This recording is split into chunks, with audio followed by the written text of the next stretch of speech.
Have you heard about the American Express Gold Card getting a refresh and are wondering about the changes? Well, in this video, we're going to be breaking down what's new and whether or not the card is still worth it. Hey everyone, this is Kyle from Fiany, your financial resource for a changing world.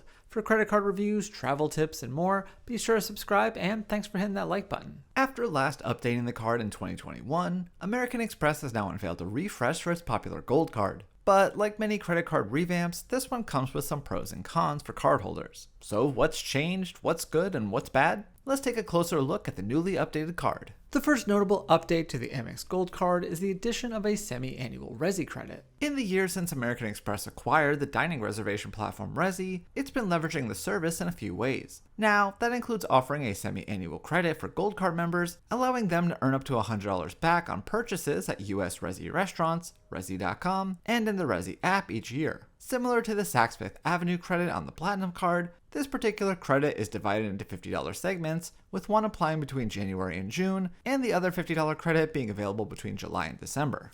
This credit can be a bit confusing since Resy is mostly just a reservation site, but it looks as though making a purchase at a restaurant that's on Resy will count even if you don't actually make your reservation through the service. Another new credit coming to the Gold Card is a bit more surprising as it comes from Dunkin. Apparently, the Dunkings caught Amex's attention, and the two are teaming up. Now, Gold Card members could earn up to $7 a month back as a statement credit on purchases at Dunkin for a total perk value of $84 a year. The good news is that there are apparently more than 9,000 participating Dunkin locations nationwide, so it should be easy enough to use this credit for donuts, coffee, or whatever else Dunkin sells. However, purchases through delivery apps, those made at certain Dunkin locations that are in other establishments like gas stations, and the purchase of gift cards online are all excluded from this credit. Of course, with the addition of these new credits comes an increase in annual fee. Now, the American Express Gold Card will carry an annual fee of $325, which is up $75 from the previous $250 fee. This updated fee is now in effect for new card members and will begin affecting existing cardholders on their renewal date starting October 1st. One of the smaller updates involves the Gold Card's monthly dining credit and the eligible restaurants. Each month, Gold Card users can earn a statement credit of up to $10 on purchases at eligible locations as part of the card's dining credit perk. Unfortunately, the list of places that this can be used has been small, and is technically getting a bit smaller. First, effective September 26th, Milk Bar and Shake Shack will no longer be options for this credit. But in their place, Five Guys has now joined the list. This means that the $10 monthly credit is now valid for eligible purchases at Grubhub, The Cheesecake Factory, Goldbelly, Wine.com, and Five Guys. Next, the card's headlining rewards category is gaining a new cap, although other features of the card are surprisingly remaining intact. One tweak that's unlikely to impact many cardholders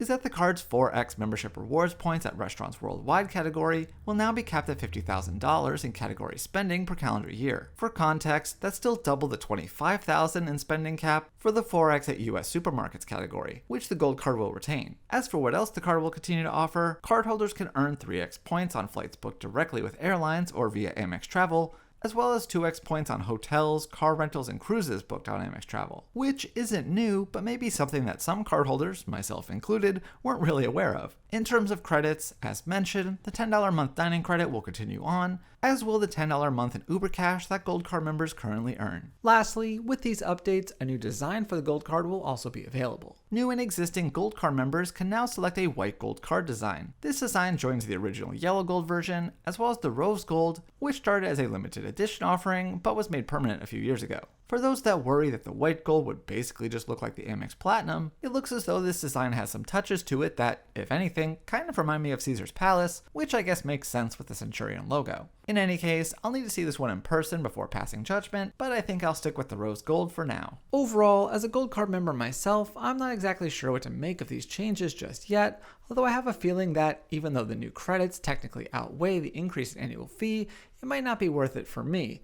Yet that doesn't mean that I'll be canceling just yet. Starting with the new credits, using the Dunkin one should be pretty easy, as there's one not even a mile from my house, but it's also not somewhere that I would have frequented otherwise. Thus, I can't actually value this perk at the $84 it offers on paper. As for the Resy credit, first, I'm very glad that Amex opted to make this a semi-annual perk, rather than a monthly one like it did with the Delta SkyMiles Reserve card. This move at least gives me a fighting chance of using the credit while traveling, as there aren't any Resy participants in my area. Speaking of restaurants in my city, Shake Shack isn't one of them. Therefore, the dining credit swap to Five Guys is actually good for me, and to be honest, I prefer Five Guys overall. And while I love Milk Bar's products, the price and especially the cost of shipping made it untenable for me, so there's no loss there. The good news is that, as a current cardholder, these perks are already available to me even before the new fee hits. So I'll give these new benefits a test drive and see if I think the card is worth the new $325 annual fee, but in the meantime, I'm less inclined to recommend the Gold Card now than I previously was. Hopefully this gives you a better idea about what the changes to the American Express Gold Card are all about, but for more on the topic, I'll have a link to my full written review in the description box down below or right here on screen.